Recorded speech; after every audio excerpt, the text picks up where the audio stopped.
Good morning students. अपना जो आज का टॉपिक है वो है सेल कांस्टेंट।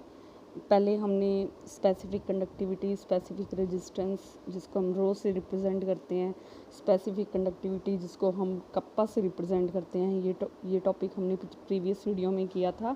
जो अपना आज का नेक्स्ट टॉपिक है वो है सेल कांस्टेंट। तो देखिए सेल कांस्टेंट क्या होता है। The ratio of distance between two parallel electrodes of cell and area of cross section of electrode is called cell constant। और इन दोनों के रेशियो को हम L अपॉन A से रिप्रेजेंट करते हैं। L यहाँ पे क्या है, डिस्टेंस बिटवीन टू इलेक्ट्रोड्स, और A क्या है, एरिया ऑफ क्रॉस सेक्शन, उनके बीच का जो एरिया है, और इसके रेशियो को हम सेल कांस्टेंट बोलते हैं। और इसको रिप्रेजेंट हम करते हैं G स्टार से। G star is equal to L upon A। We know that kappa, हमने प्रीवियस स्पेसिफिक कंडक्टिविटी किया था, kappa is equal to 1 upon R into L upon A, ये हमने पिछली वीडियो में किया था। और 1 अपॉन आर क्या होता है, conductance C. I think you remember, conductance क्या होता है, रेजिस्टेंस का रेसिप्रोकल होता है। तो 1 upon R is equal to C. तो kappa is equal to 1 upon R into L upon A. तो kappa is equal to 1 upon R, L upon A क्या है, जी स्टार। तो specific conductivity kappa is equal to cell constant upon resistance. G star ऊपर आ गया, नीचे resistance आ गया। अब specific conductivity kappa is equal to cell constant into conductance. ये 1 अपॉन आर किसके इक्वल होता है, कंडक्टेंस के इक्वल होता है। तो ये रिलेशन बन गया। इस रिलेशन के बेस पे हमारे न्यूमेरिकल भी हैं अपने इसमें सिलेबस में, वो हम बाद में देखेंगे।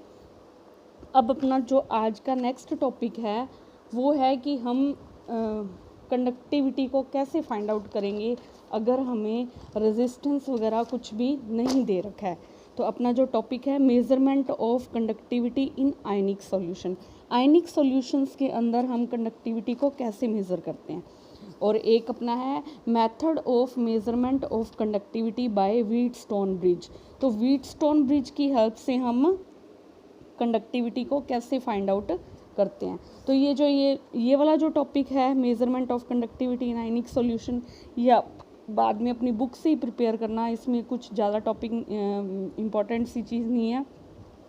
तो इसमें दो चीज़ें दे रखी है कि एक है कि हम इसको मैं रीड करके ही बताती हूँ।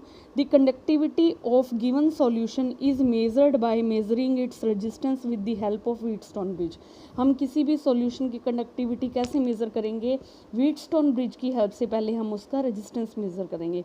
It's composition can be altered due to electrochemical reaction on passing direct current in an ionic solution for a long time. ये कहता है कि ये जो इलेक्ट्रोलाइटिक हमने सॉल्यूशन लिया है उसकी कंपोजिशन अल्टर हो जाती है, किससे, ड्यू टू जो उसके अंदर इलेक्ट्रोकेमिकल रिएक्शन होती है ऑन पासिंग डायरेक्ट करंट, जो हम डीसी उसमें पास करवाते हैं उसकी वजह से उसकी कंपोजिशन क्या होती है, चेंज हो जाती है। But we can face 2 problems in measuring the resistance of ionic solution. इसने क्या कहा कि हम 2 प्रॉब्लम्स को फेस करते हैं। पहली, the composition of solution can be changed on passing direct current. अगर हम डीसी पास करवाएंगे तो उसकी कंपोजिशन क्या हो जाती है, चेंज हो जाती है।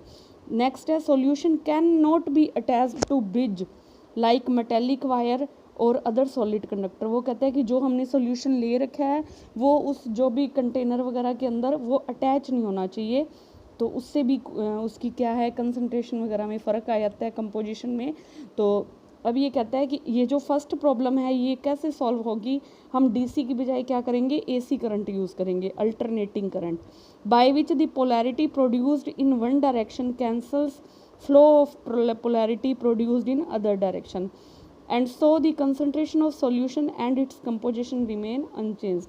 तो डीसी की वजह से क्या होती है, उसकी कंपोजिशन चेंज नहीं होती। और जो नेक्स्ट प्रॉब्लम है, solution of second problem, we can use apparatus design specially for solving this problem. Special apparatus design किया गया है इस प्रॉब्लम को सॉल्व करने के लिए। This apparatus is called conductivity cell. उसको हम क्या बोलते हैं, कंडक्टिविटी सेल बोलते हैं।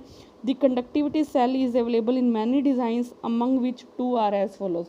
तो वो कहता है कि काफ़ी डिज़ाइन में कंडक्टिविटी सेल मिलते हैं, 2 का डिज़ाइन हमारे पास ये है। तो ये देखो, इसमें कोटेड प्लेटिनम इलेक्ट्रोड्स हैं, और ये एक इलेक्ट्रोड है, ये दूसरी है, और इसको हमने कनेक्टिंग वायर से अटैच किया हुआ है। और ये दूसरा डिज़ाइन क्या है, इसमें भी प्लेटिनम की इलेक्ट्रोड है, ये एक ट्यूब शेप में है और ये इलेक्ट्रोड्स को डिप करके कनेक्टिंग वायर से आगे बैटरी से अटैच किया हुआ है। तो ये हमारे पास है 2 टाइप का कंडक्टिविटी सेल। इसमें आपको ये नोट्स वगैरह वाला कोई टॉपिक नहीं था, इसलिए मैंने आपको नोट्स नहीं बनवाए इसके। नेक्स्ट है measurement of conductivity by Wheatstone bridge. Wheatstone bridge की हेल्प से हम कंडक्टिविटी को कैसे मेज़र करते हैं। व्हीटस्टोन ब्रिज क्या होता है, ये फिज़िक्स का टॉपिक है, फिज़िक्स में भी है। ये एक अननोन रेजिस्टेंस को फाइंड आउट करने के लिए अपरेटस यूज़ होता है, और अगर हम रेजिस्टेंस फाइंड आउट कर लेंगे तो उससे हम क्या करेंगे, कंडक्टेंस भी फाइंड आउट कर लेंगे और कंडक्टिविटी को भी हम मेज़र कर लेंगे। तो अभी हमने पीछे स्पेसिफिक कंडक्टिविटी वाला रिलेशन देखा ही है कि specific conductivity is equal to cell constant upon resistance. तो अगर हमारे पास रेजिस्टेंस आ जाता है तो हम कंडक्टिविटी को फाइंड आउट कर लेंगे। तो अब देखिए व्हीटस्टोन ब्रिज क्या होता है। तो ये अपना ये जो पिक्चर मैं अभी आपको शो कर रही हूँ ये व्हीटस्टोन ब्रिज की है। तो देखिए इस तरह का एक अपरेटस होता है, उसमें इस तरह की कनेक्शंस होती हैं। It is use to calculate the unknown resistance. ये अननोन रेजिस्टेंस को कैलकुलेट करने के लिए यूज़ होता है। देखिए इसमें हमने ये 4 रेजिस्टेंस ले रखे हैं।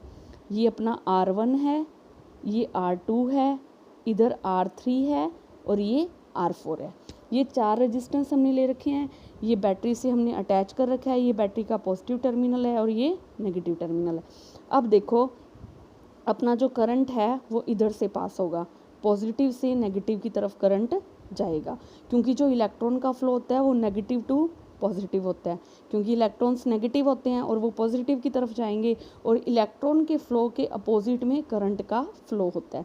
तो पॉजिटिव टर्मिनल से हमारा ये करंट निकला, यहाँ पे ये डाइसेक्शन आ गया, ए पॉइंट आ गया, अपना एक करंट इधर चला जाएगा और एक करंट इधर चला जाएगा। यही जो आई करंट है ये 2 इक्वल हिस्सों में डिवाइड होके इधर और इधर डिस्ट्रीब्यूट हो जाएगा।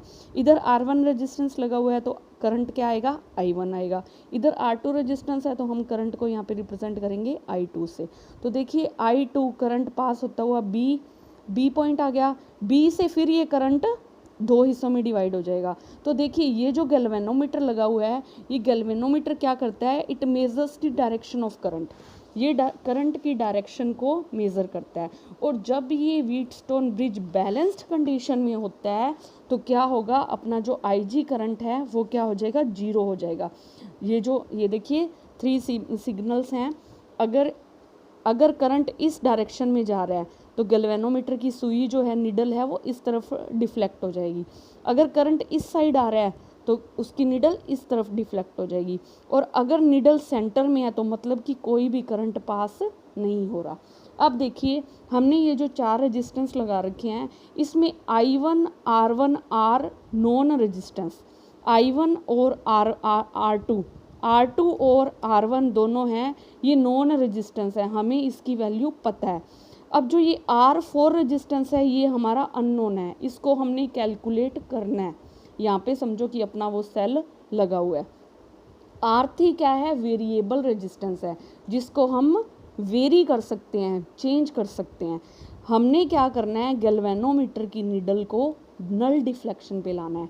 तो हम ये रेजिस्टेंस चेंज करते जाएंगे और गैल्वेनोमीटर क्या होगा, जिस पॉइंट पे 0 डिफ्लेक्शन आ जाएगी, 0 डिफ्लेक्शन है तो मतलब कि ये जो VB जो वोल्टेज ड्रॉप यहाँ पे है और VD ये दोनों क्या हो जाएंगे, इक्वल हो जाएंगे। VB is equal to VD। अगर ये टॉपिक फिर भी आपको क्लियर ना समझ में आए तो जब भी ये स्कूल लगेंगे तो ये विजय सर ने मुझे बोल दिया कि मैम ये फिज़िक्स का टॉपिक है, इसको मैं अच्छे से क्लियर कर दूंगा बच्चों को। तो आपको जो चीज़ आपको ये इसकी थ्योरी, आपको इस केमिस्ट्री के अंदर थ्योरी की ज़रूरत नहीं है, आपको जस्ट ये पिक समझनी है, और जो I1 R1 और R3 और R4 के अंदर रिलेशन आता है आपको वो रिलेशन समझना है। बाकी जो विजय सर हैं आपको इसकी डिटेल आपको ये थ्योरी करवा देंगे। तो देखिए जो R3 है वो वेरिएबल है, R4 हमने कैलकुलेट करना है। तो देखिए जब बैलेंस्ड कंडीशन होगी तो जो VB मतलब जो वोल्टेज पोटेंशियल यहाँ पे है वो पोटेंशियल इसके इक्वल हो जाएगा, तो VD के इक्वल हो जाएगा। और ओम्स लॉ के अकॉर्डिंग V किसके इक्वल होता है, V is equal to IR, मैंने आपको अभी करवाया है। तो देखिए अब देखो एक KVL लूप लॉ होता है वो यहाँ पे अप्लाई होगा। ये सब फिज़िक्स की चीज़ें हैं, आपको वहाँ पे बहुत अच्छे से समझ में आएंगी। करंट वाले चैप्टर के अंदर। तो देखिए हम इधर से निकले, हमने लूप लॉ लगाना है ADBA में, ADBA इसके अंदर हमने लूप लॉ लगाना है, मतलब हमारी डायरेक्शन ये है जाने की।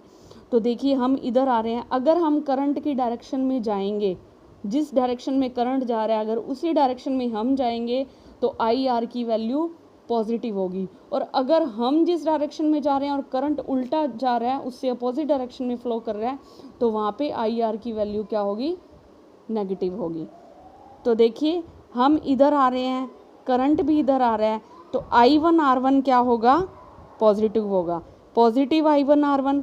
फिर इधर से हम गए तो IG करंट क्या है, 0 है, हमें पता है IG करंट की वैल्यू क्या है, 0 है, तो हम यहाँ पे 0 लगा देंगे। अब देखिए अब हम इधर गए तो यहाँ पे I2R2, हम इधर आ रहे हैं, करंट इधर जा रहा है, तो I2R2 क्या आएगा हमारे पास, नेगेटिव आएगा।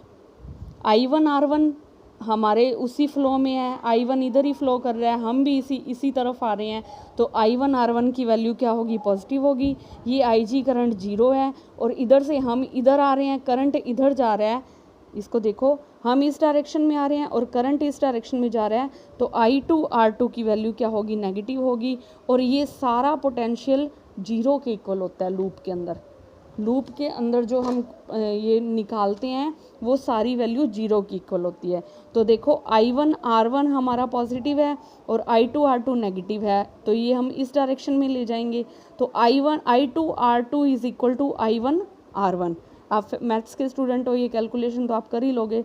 तो I1/R2 is equal to I1/I2 is equal to R2/R1। ये रिलेशन हमारे पास आ जाएगा इस इक्वेशन से। यहाँ पे क्या है, I2R2 किसके इक्वल आ रहा है, I1R1 के इक्वल आ रहा है, तो यहाँ से I1/I2 किसके इक्वल आ जाएगा, R2/R1 के इक्वल आ जाएगा। सेम हम यही लूप लॉ इधर लगाएंगे CBDC में, CBDC। तो देखो हम इस इधर से इधर जा रहे हैं, तो इधर जा रहे हैं तो I2 करंट इधर आ रहा है, तो हमारा क्या हो जाएगा, जो ये हम V निकालेंगे I2R4, ये क्या आएगा हमारा, नेगेटिव आएगा, माइनस का I2R4 प्लस IG करंट क्या है हमारा, 0 है, प्लस 0।